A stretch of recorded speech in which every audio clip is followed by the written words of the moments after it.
Libertad de prensa no es solo poder hablar de lo que uno quiere hablar. Es poder hacerlo sin represalias ni hostigamientos.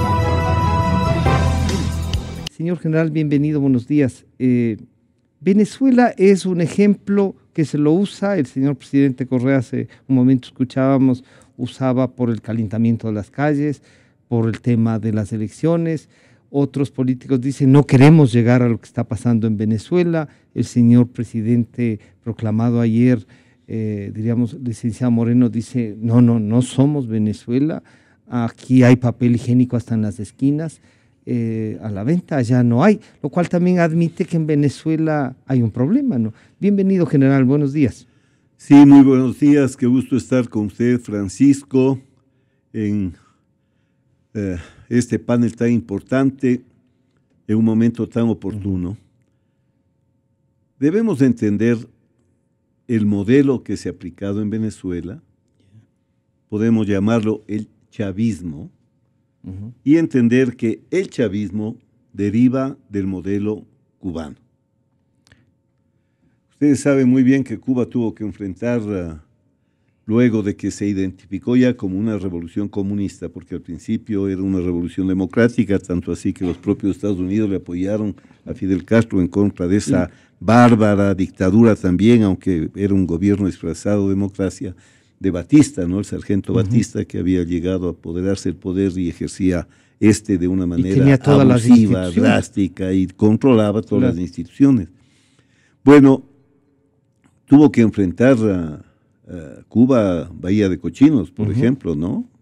Una invasión patrocinada desde los Estados Unidos, en la que en el último momento el presidente Kennedy dio marcha atrás y dejó por sí sola que se desarrolle esa operación, que fue un fracaso. Entonces, frente a esta posibilidad de que una invasión extranjera impida el desarrollo del proyecto revolucionario, se organizó en Cuba mismo un sistema miliciano de defensa de la revolución. Donde participa toda la ciudadanía. Donde participa una gran parte de la ciudadanía. Esto está sucediendo ahora también en Venezuela y hay justificaciones. Yo he traído unos documentos que vienen de ellos mismos.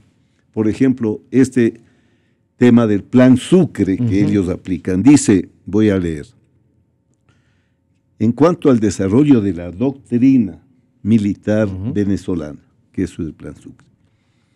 Nuevo pensamiento y doctrina militar bolivariana como una necesidad y compromiso con la gesta revolucionaria independentista. Nosotros hemos oído muchas veces aquí en el Ecuador, hemos oído en varias partes de América Latina hablar de la segunda independencia. Entonces, para Venezuela está en un proceso de segunda independencia. Ahora, formulación de una doctrina defensiva desde el nivel estratégico hasta el nivel táctico, sustentado en el ideario bolivariano y concebido con base en la guerra popular prolongada.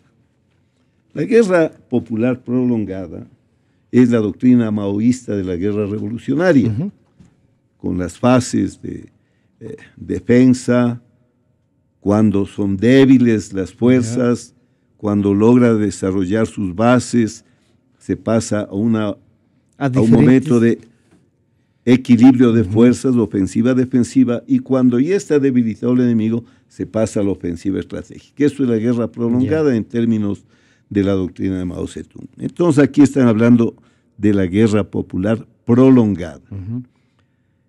¿Cuál es el objetivo estratégico de esta nueva doctrina militar? Según ellos, librar con éxito una guerra popular prolongada ante una hipótesis de guerra por parte del imperio contra la República de Venezuela.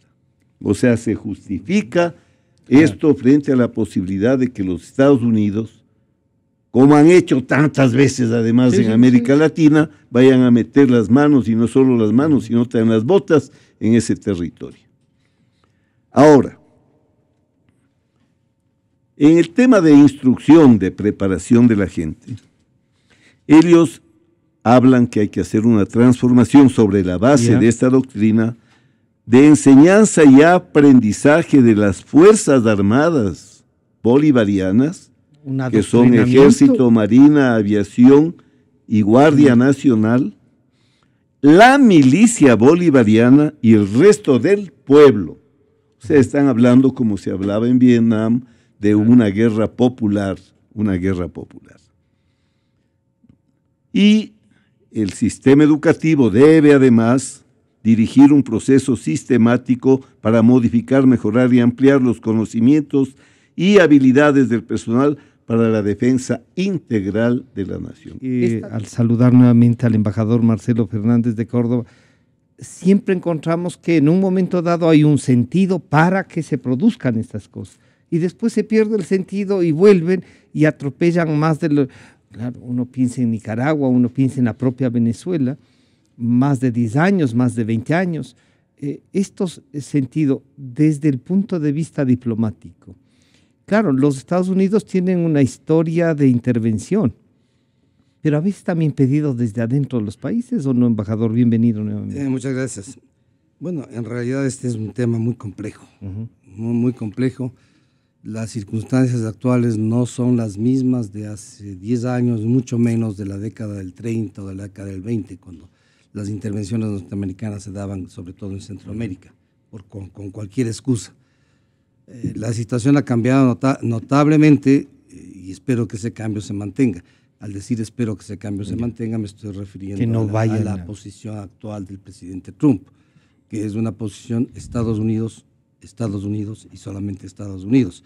Y si los intereses de Estados Unidos son afectados en cualquier parte del mundo, eso les da derecho a intervenir sin ninguna excusa y sobre todo algo que es fundamental, sin apego a las normas internacionales dentro de Naciones Unidas, porque ya no es la situación igual a comienzos del siglo pasado hasta el año 45. Ahora hay algo que lo hace diferente, que es Naciones Unidas, y que es el Consejo de Seguridad de Naciones Unidas, que es el único que puede adoptar una medida de autorización para intervención de Fuerzas Armadas de las Naciones Unidas, me refiero. Evidentemente que las Fuerzas Armadas de Naciones Unidas se integran con miembros de los países que están interesados en una acción.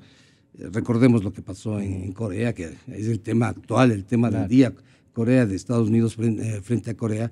En esa época la intervención norteamericana se pudo dar bajo el amparo de Naciones Unidas. Y los cascos azules podrían intervenir. Y claro, el que llevó el peso de la intervención por los Estados Unidos. Pero se pudo dar porque una de esas coincidencias de momento, pues en primer lugar la China no estaba en el Consejo de Seguridad, estaba lo que es ahora Taiwán. Y en ese momento la Unión Soviética se abstuvo de estar presente.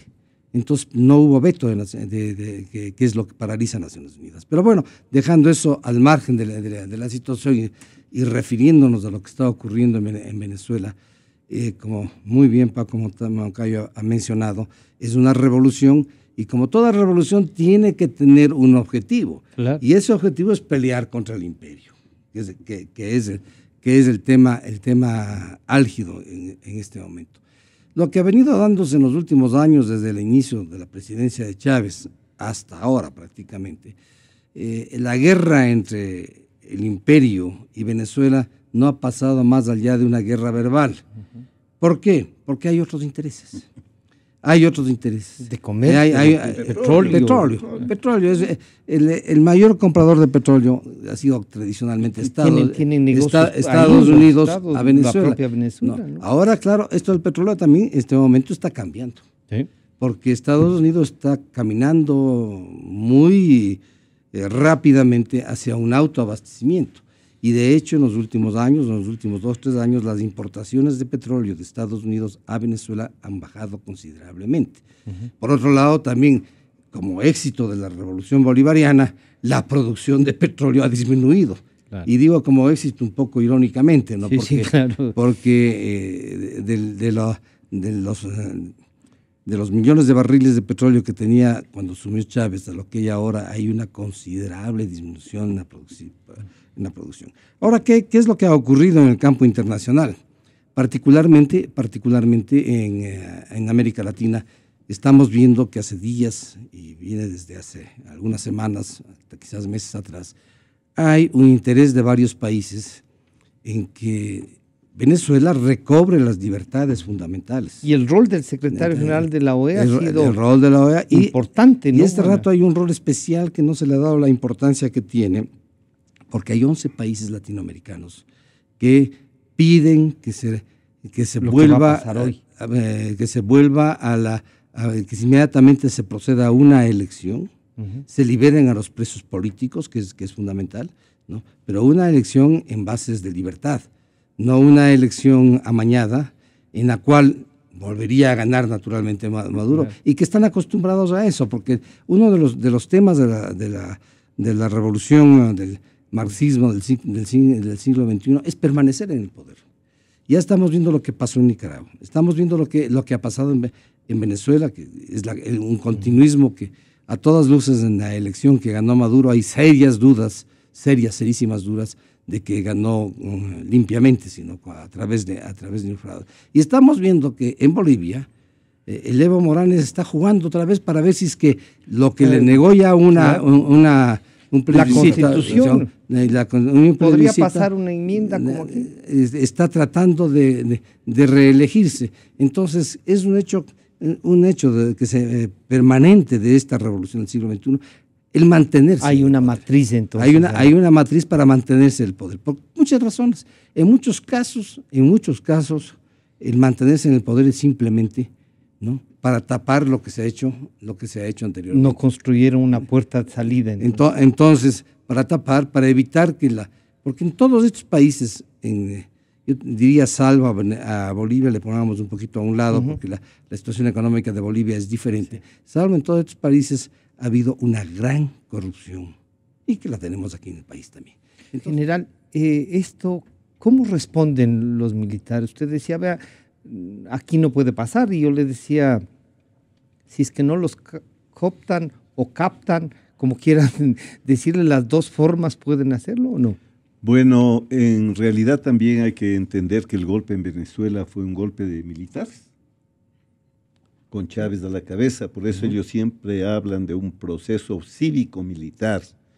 Y ya le voy a leer una entrevista que le hacen a un comandante de una milicia territorial, porque ellos tienen milicias territoriales en todo el país. Tienen 99 zonas en las que están unidades de milicianos con sus propios comandantes y con sus planas mayores, 99 zonas.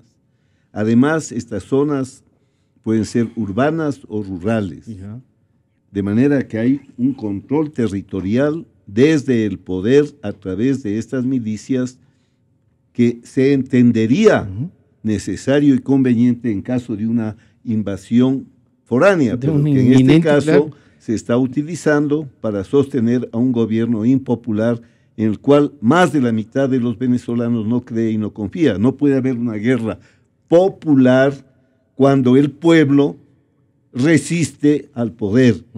Eso es imposible. Entonces, algo que puede tener sentido con esta visión que ellos mismos plantean de guerra prolongada, en un enfoque de guerra asimétrica. Ellos mismos explican que los Estados Unidos son una potencia tan grande que hay una asimetría tan grande de poder entre Estados Unidos y Venezuela, que hay que optar por este modelo de guerra, de resistencia, esta estrategia de guerra prolongada.